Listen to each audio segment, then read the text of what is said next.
It's the first word on business. Reporting from San Antonio. The economic issues you need to know. That's one of the key secrets to success. News your company needs to grow.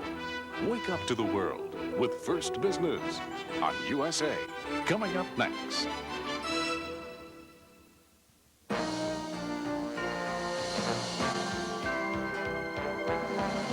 You're watching USA, America's favorite cable network.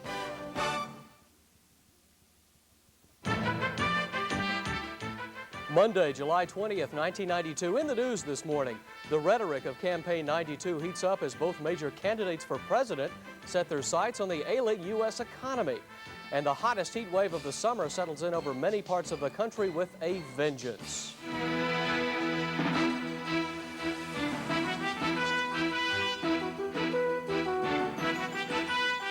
This is First Business, Monday. Brought to you by Connecticut Mutual Life Insurance, the Blue Chip Company, and by the U.S. Chamber of Commerce.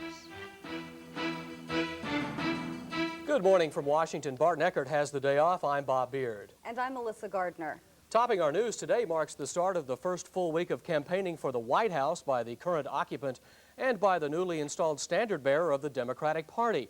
Bill Clinton is in Ohio this morning on his 4,000-mile road trip through the American heartland. Trailing in the polls, President Bush, meanwhile, is fighting back with new calls for Congress to pass an economic growth package. First Business correspondent Dan Cush reports. Arkansas Governor Bill Clinton and his running mate Tennessee Senator Al Gore received an enthusiastic welcome from 3,000 supporters in the steel-producing city of Weirton, West Virginia. Governor Clinton reminded his audience that the top priority of the Democratic ticket is to restore economic prosperity to the nation. In 1980, we had the highest wages in the world. Now we're down to 13th and dropping.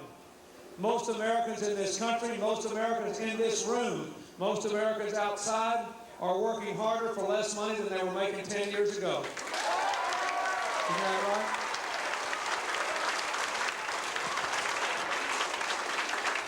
Most families are worried about work or wages, or paying their health care bills, or educating their children, or keeping body and soul together. And the reason is we have not met the challenges of this new age. Today, the Clinton-Gore bus caravan moves on to stops in Wilmington, Ohio, and Louisville, Kentucky. The six-day tour concludes in St. Louis, Missouri on Wednesday. Back in Washington, President Bush is reportedly mounting a new effort to get Congress to pass his economic stimulus package. The Bush administration may also revise that package in response to further indications that the U.S. economy remains weak and that the economy will be the major issue in Campaign 1992. Secretary of State James Baker refused to rule out the possibility that he will return to the White House to help with the president's re-election campaign. Finally, Ross Perot and his supporters continue efforts to decide where their national movement goes now that the Texas billionaire has decided not to run for president. Perot wants his supporters to get involved in House and Senate races. Dan Cush, First Business. More ammunition for the Clinton campaign. A worldwide economic downturn is sapping demand overseas for products made in America. Latest figures from the Commerce Department show the trade deficit standing at its highest level since November of 1990. The trade gap rose 4.5% in May to nearly $7.5 billion, and that was a lot more than expected. It also marked the third straight monthly increase. Pope John Paul II is making what the Vatican calls an excellent recovery from surgery he underwent last week. The pontiff recited Sunday prayers at the Vatican, though not in person. In a radio address, the leader of the world's Roman Catholics thanked his doctors for the surgery and the public for its support. It was mafia justice in Palermo, Sicily, as crime lords lashed out at Italy's judicial system with deadly force for the second time in 2 months. A car bomb killed an anti-mafia judge and his 5 government bodyguards, leaving a gutted Palermo neighborhood looking like a war zone. To protest the government's inability to control the latest wave of violence, Italy's 3 biggest trade unions have called for a general one-day strike for later this week when the judge and his bodyguards are buried. An earthquake measuring 3.7 rumbled through Yellowstone National Park early this morning. The U.S. Geological Survey says the quake described as moderate was felt throughout the park. Its epicenter was located about 70 miles west of Cody, Wyoming. There are no reports of casualties or damage this morning. Record high temperatures in many parts of the country, combined with a seasonal lack of rainfall, is causing major problems for firefighters and property owners in the western United States. More than 40 homes were evacuated in the town of Carefree, Arizona, as brush fires burned more than 2,000 acres in nearby hills. Temperatures are only expected to hit 100 degrees in Phoenix today. That's down from the record-shattering 112 recorded on Saturday. Firefighters were also busy this weekend in Idaho, trying to contain a 6,000-acre forest fire that totally shut down a major highway. Despite a series of brush fires elsewhere in the state, California residents managed to cope with the summer heat wave by heading for the beaches all along the Pacific coastline. The sun is scorching much of the nation's business community as well. Next week here on First Business, we'll have a series of reports on some of the ways business people are coping in their efforts to beat the heat. Coming up next on First Business Monday, we'll check out Barcelona, the home of the Summer Olympics, and see why so many Americans are saying sí to Spain this year. In my opinion, any meaningful national recovery must include small business due to its broad range effect on a national level. Small business includes all types of businesses and therefore helps more people in more areas. Based upon history, small business has always been the backbone of our country. The TLC Group, Oil Technology. You may not realize it, but Connecticut Mutual is a highly diversified company. Just take a look. Whether your small business is manufacturing or marketing, we're prepared to help it grow with tested and proven financial solutions that will benefit your employees, your company, and you. If you'd like a list of credentials, we're happy to oblige. The Connecticut Mutual Life Insurance Company, blue chip resources for small business success.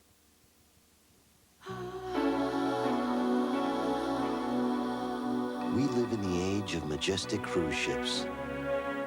Incredible vessels that pamper their passengers every day, every hour, every moment. Of course, these great ships also welcome the American Express card. The card, proudly welcomed by fine cruise lines throughout the world. Get ready to launch yourself into the world of Air and Space Smithsonian, a world that captivates the imagination. Satellites, superjets, soaring, something different every other month. There's no other magazine like Air and Space, and with your subscription comes membership in the National Air and Space Museum in Washington. To order Air and Space, call 1-800-872-9898 and receive a full year, 6 issues for just $18 with membership in the National Air and Space Museum. 1-800-872-9898.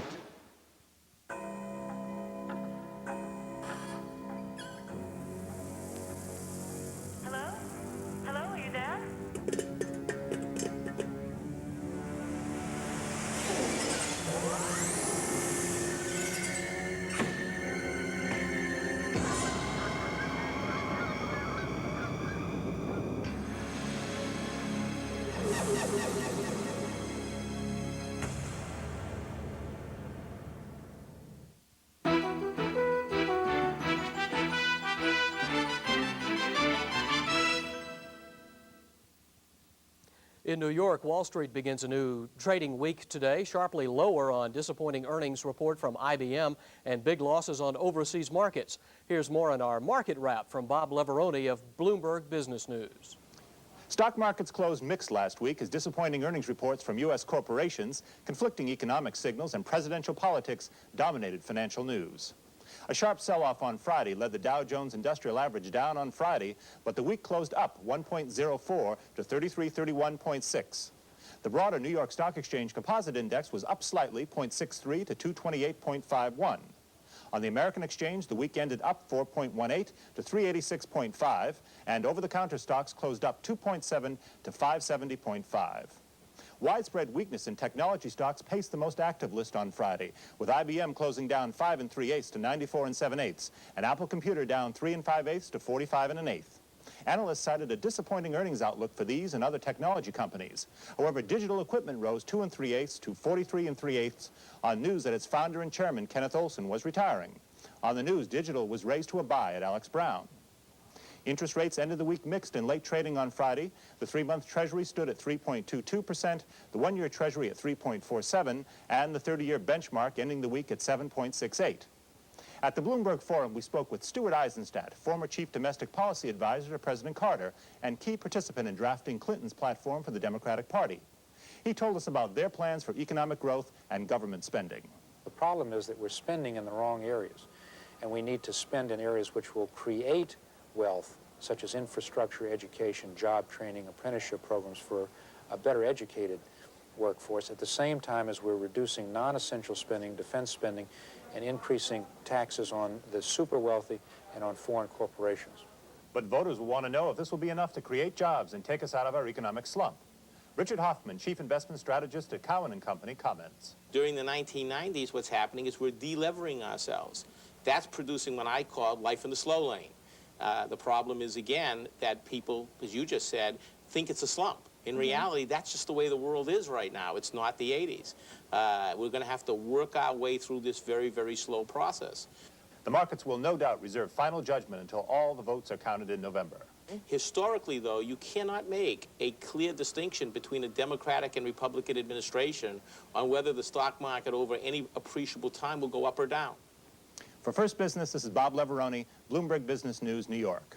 On global markets this morning, the Nikkei fell in Tokyo following a large drop in the European market. And the dollar and share prices are heading lower in London. More from First Business correspondents Michael Knoll in Tokyo and Derek Grant in London. Here in London, the dollar is showing sustained moderate losses after moving only narrowly in routine Far East trading overnight, and few currency market analysts think there'll be any improvement for the dollar until the fourth quarter. The yawning differential between U.S. and German interest rates makes the cost of holding dollars too great, and they push the currency down to its all-time low of 1.4430 D-marks quite soon. On the share markets here, well, prices are doing little more than tracking events in other major centers.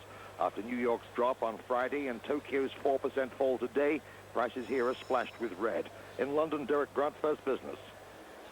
Share prices plunged in the Tokyo Stock Exchange Monday as investors reacted badly to last week's hike in German interest rates, sending the market down 4%. An early sell-off on the futures market was all that was needed to send stock prices tumbling.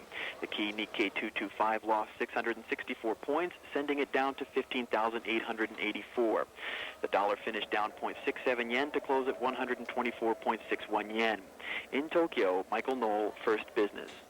The Barcelona Olympics are almost here, and most of the pre-Olympic advertising and news coverage has focused on how the USA's athletes are preparing for the Games.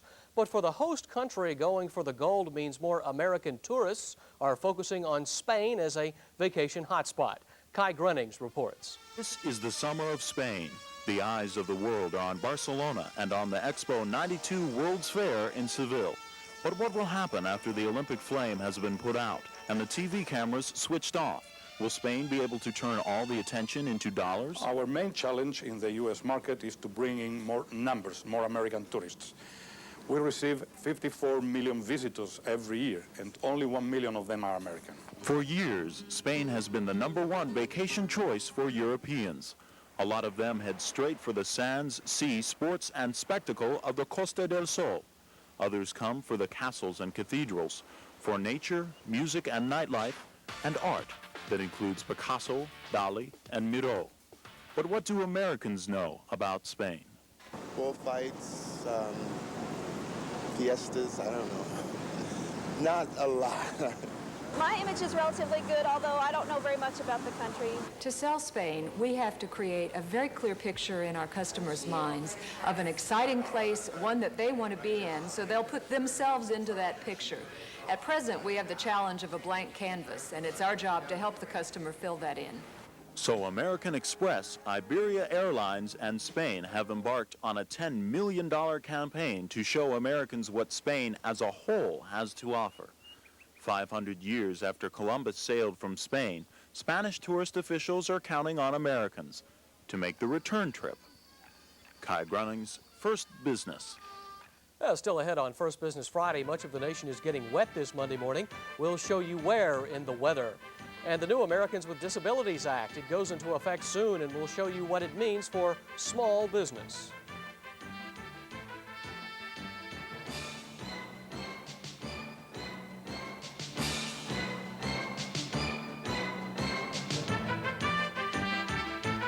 Casey Keach.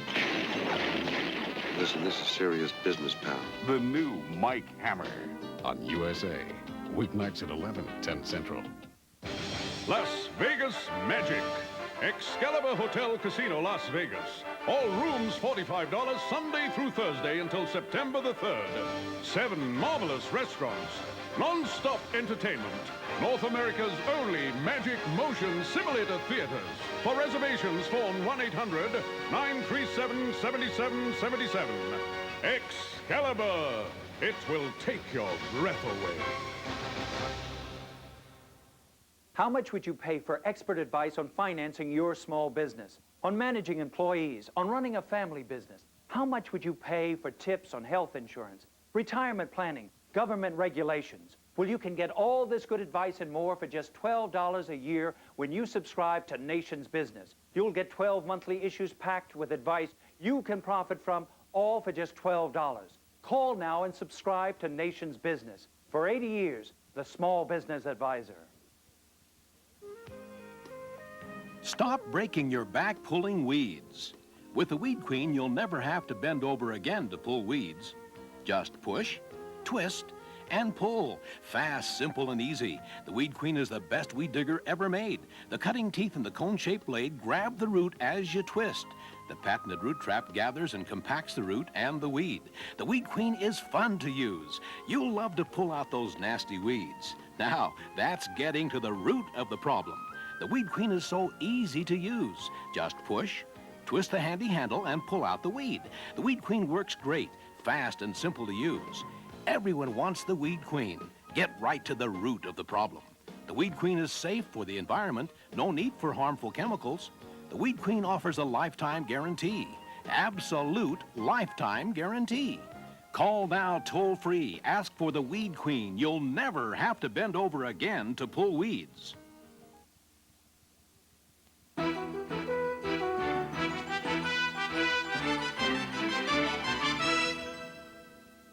Exactly 1 week from today, every business with more than 25 employees will become subject to the regulatory provisions of Title I of the new Americans with Disabilities Act. Starting this morning and continuing all this week, First Business correspondent Jim Nash will examine the effort by small businesses to comply with the new regulations. Today, what reasonable accommodation means for employers. As of July 26th, it'll be against the law to discriminate against any disabilities in the workplace. The way John Vargo walks might frighten a prospective employer, who may assume that John's physical disabilities limit his performance on the job.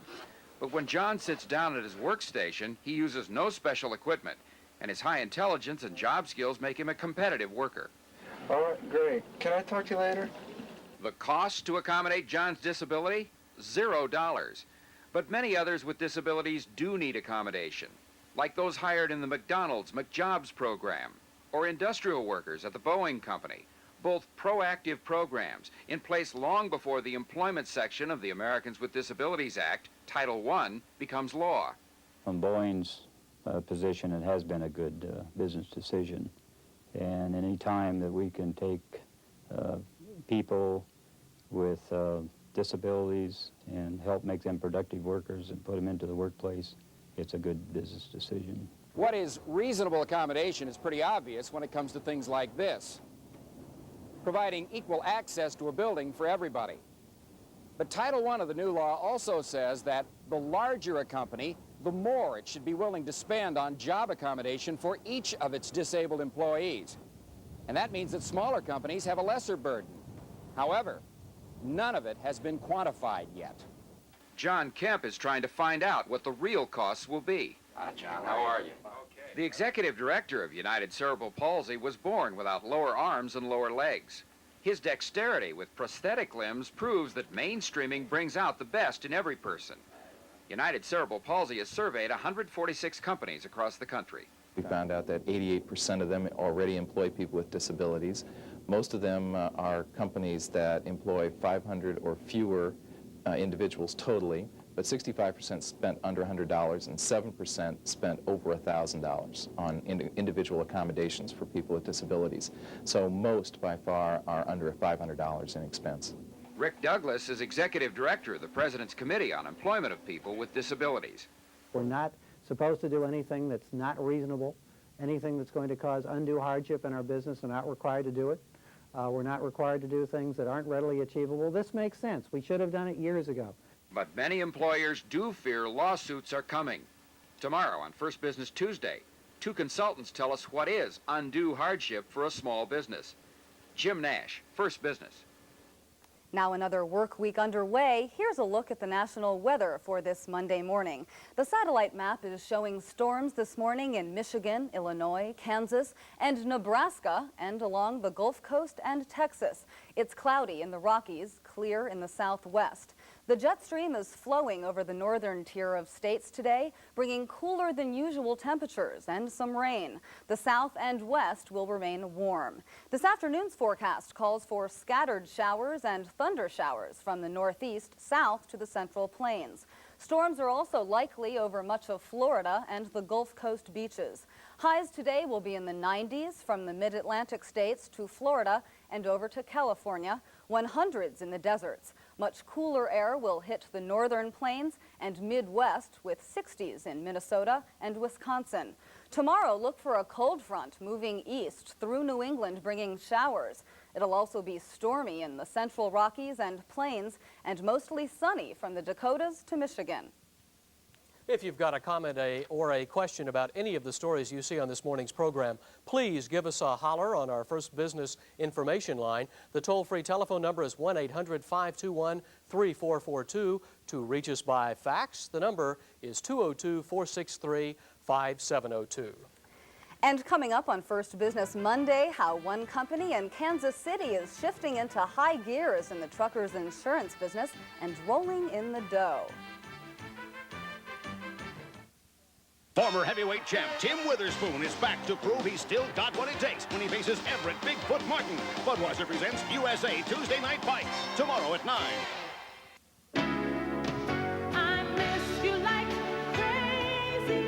It's the most beautiful soft rock collection ever.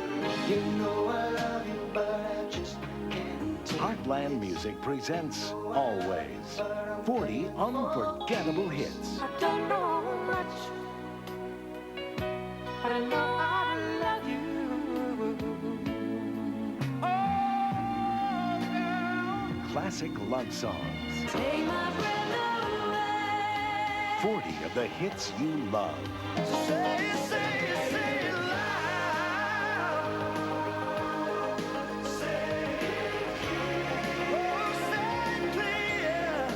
And I will love you so always. Can we try just a little more passion? But it was just my imagination. Always is not sold in any store. My eyes adore you. Please stay tuned to order. To order, call toll-free 1-800-848-9000 to save all COD charges and pay only $19.98 for records or cassettes or $24.98 for CDs, plus $4 shipping. Use your credit card or send check or money order to Always, P.O. Box 4200, Omaha, Nebraska. Remember, save COD charges by sending check or money order or use your credit card. I love paying taxes. Doesn't everybody? As a small business owner, every dollar you pay in taxes is one you cannot spend on your employees, your company, or yourself. Consider your options. Connecticut Mutual can help you create tax-favored solutions to give you more control over your money. So file this number under tax relief, and you could realize a substantial return.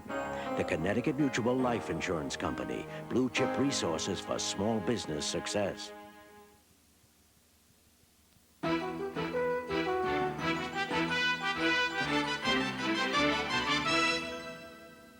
Here are some of the business stories that will be making headlines this week. Today, defunct Pan Am Airlines has another day in court concerning the explosion of Flight 103 over Lockerbie, Scotland. Tomorrow, Fed Chairman Alan Greenspan faces some tough questioning on the economy before the Senate Banking Committee. On Wednesday, General Electric is expected to plead guilty in Cincinnati to allegations of fraud in selling military jets to Israel. On Thursday, U.S. automakers report on car and light truck sales for mid-July. And on Friday, the government has the latest on new orders for durable goods. Truck drivers across America get their life and health insurance from a company called VCW Incorporated of Kansas City, Missouri. The company name comes from the initials of V. Cheryl Womack, who was also instrumental in founding the National Association of Independent Truckers. In this morning's look at one of the 1991 Blue Chip Enterprise Initiative designees, First Business correspondent Everett Banning describes her route to success.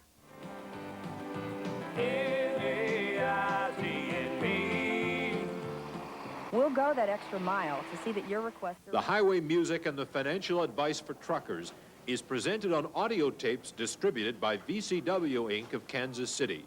It's an effective communications tool developed by V. Cheryl Womack, whose company sells insurance to truck drivers. It's a business she is very successful at. The fact that you get dirty unloading a truck or sweaty from working out in the rain does not make you a bad business person. Cheryl Womack discovered this opportunity while working with another insurance agency.